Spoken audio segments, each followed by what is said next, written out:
काल घटना घडली होती, तुम्ही आता घटनास्थळी भेट दिली, काय परिस्थिती आहे? एक अत्यंत दुर्दैवी अशी घटना घडलेली आहे की सुरेश थोरातांसारखा एक सामान्य गोरगरीब शेतकरी कुटुंबामधला शेतकरी तरुण ज्यावेळी नित्यनेमाप्रमाणे शेतीच्या कामासाठी शेतामध्ये पिकाला पाणी देण्यासाठी आला आणि हे करत असताना त्याला विजेचा शॉक बसून जागेवर त्यांचा मृत्यू झालेला आहे. आता इथं आल्यानंतर माहिती घेतल्यानंतर आपणही पाहताय की पाठीमागच्या बाजूला की 2 महिन्यापूर्वी येथील एका व्यक्तीनं पोलला धडक दिली आणि धडक दिल्यानंतर तो पोल विजेचा ज्याच्यावरती एअरबंच केबल ओढलेली होती आणि तो पोल वाकला गेल्यानंतर आता आम्ही पाहिलं की त्यावेळी तिथं त्याला जो कंडक्टर आहे म्हणजे आतमधली जी वायर आहे त्याच्यावरचं जे इन्सुलेशन आहे ते कट झालेलं आहे आणि ते इन्सुलेशन जसं कमी अधिक प्रमाणामध्ये हवा येईल तसं, कारण ती वायर अशी झोके खात राहते, ती ज्यावेळी तिथं टच व्हायची स्पार्किंग होऊन त्याच्यामधून सप्लाय खाली लोखंडी पोलमधून जमिनीपर्यंत यायचा. सुरेश थोरात पाण्यामध्ये तिथं पाणी भरत असताना तिथं त्यांना त्यावेळी शॉक लागला आणि ते गेले.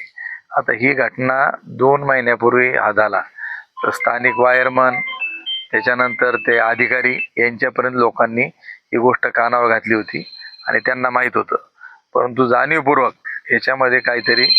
घडलं गेलेलं आहे का काय तडजोड झाली की काय, जाऊ दे तुझ्याकडून पोल पडलाय काय हरकत नाही, कुणी चिरीमिरी घेतली काय हे आम्हाला माहीत नाही. पण 2 महिन्यापूर्वी पोलला धडक दिल्यानंतर तो पोल वाकला, कंडक्टर बस्ट झाला, मग एवढं केबल बस्ट झाली, एवढं सगळं झाल्यानंतर देखील हा हलगर्जीपणा वीज मंडळाचा आहे. काल सुरेश थोरात यांच्या मृत्यूस जबाबदार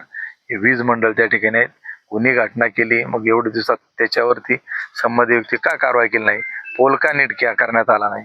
तो जी एअरबंच केबल आहे ती का बदलण्यात आली नाहीत, या सगळ्या गोष्टी आहेत. तेव्हा कुठल्याही परिस्थितीमध्ये आज मृत्यूस जबाबदार म्हणून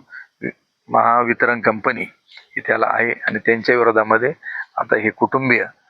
तक्रार देणार आहेत, कारण सुरेशच्या पश्चात 2 लहान मुली, पत्नी, आई वडील, भाऊ असा सगळा कुटुंबामधला करता माणूसच गेलाय. त्यामुळे मोठी हानी ही कुटुंबाची झाली आणि वीज मंडळाकडून यापूर्वी देखील अनेक लोकांवर शेतामध्ये शॉर्ट सर्किट होऊन अनेक पिकं जळाली, ऊस जळाली, परंतु कोणालाही भरपाई त्याच्यामध्ये देत नाही, कारण लोक त्यांच्या जाचाला कंटाळून तक्रार करायला धाजावत नाही. परंतु आता ह्या घटनेच्या गांभीर्य घेता त्यांच्या विरोधामध्ये पोलीस स्टेशनला जाऊन की सुरेश थोरात यांच्या मृत्यूस कारणीभूत तर त्यांच्यावरती हा गुन्हा दाखलच झाला पाहिजे आणि त्याकरता आम्ही पोलीस स्टेशनला जाणार आहोत.